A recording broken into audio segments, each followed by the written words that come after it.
Hello बच्चों, let's see this question. This question says a body falling on the ground from a height of 10 meter rebounds to a height of 2.5 meter. Calculate the percentage loss of kinetic energy of the body during collision with the ground. तो यहाँ पर देखिए आपके पास collision की condition दे रखी है और energy का लॉस हो रहा है। तो पहले तो की कॉन्सेप्ट लिखे यहाँ पर, की कॉन्सेप्ट।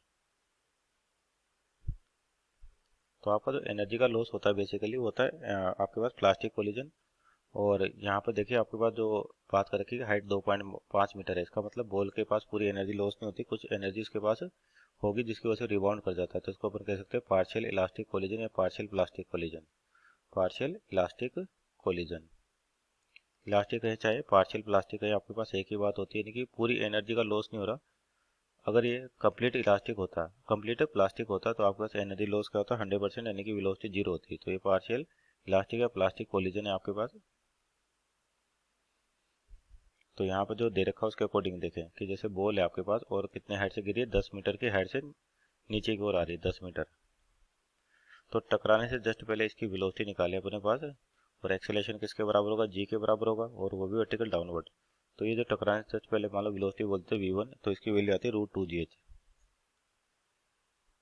√2gh। और यहाँ पे 2 g की वैल्यू g और h कितना देखा 10 दे रखा, यानी कि √20g, √20g ये होगी आपके पास जस्ट बिफोर वेलोसिटी कोलिजन के। इक्वेशन नंबर 1 कह देते हैं।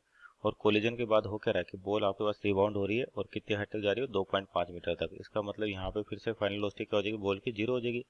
तो इस वाली कंडीशन के लिए अपन वेलोसिटी निकालेंगे इनिशियल, मान लो इसको v2 कहें अपन। तो v2 की वैल्यू कैसे निकाल सकते हैं अपन, इक्वेशन ऑफ मोशन का यूज करके, v² - u² = 2s, क्योंकि एक्सीलरेशन कांस्टेंट है आपके पास और किसके बराबर, g के बराबर।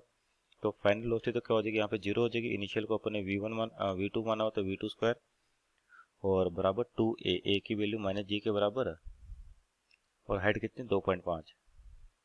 तो ये आपका माइनस आएगा तो माइनस माइनस कैंसिल आउट है। तो v2 की वैल्यू जो आ जाएगी यहाँ से,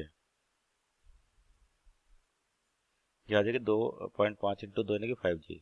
तो ये होगी आपके पास इक्वेशन नंबर 2।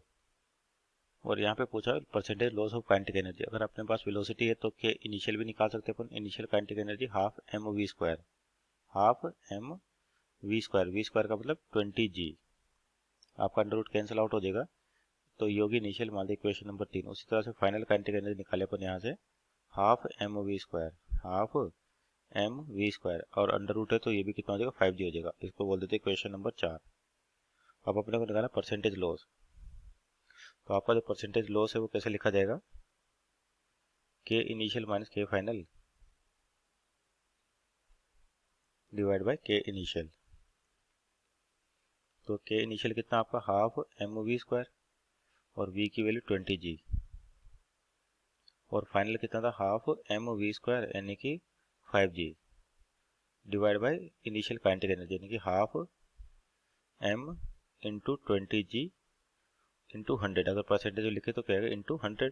तो यहाँ से 1/2m, 1/2m, 1/2m cancel out हो जाएगा और g भी कैंसिल आउट हो जाएगा, केवल बचेगा कितना 20 - 5 डिवाइड बाय 20 इंटू 100।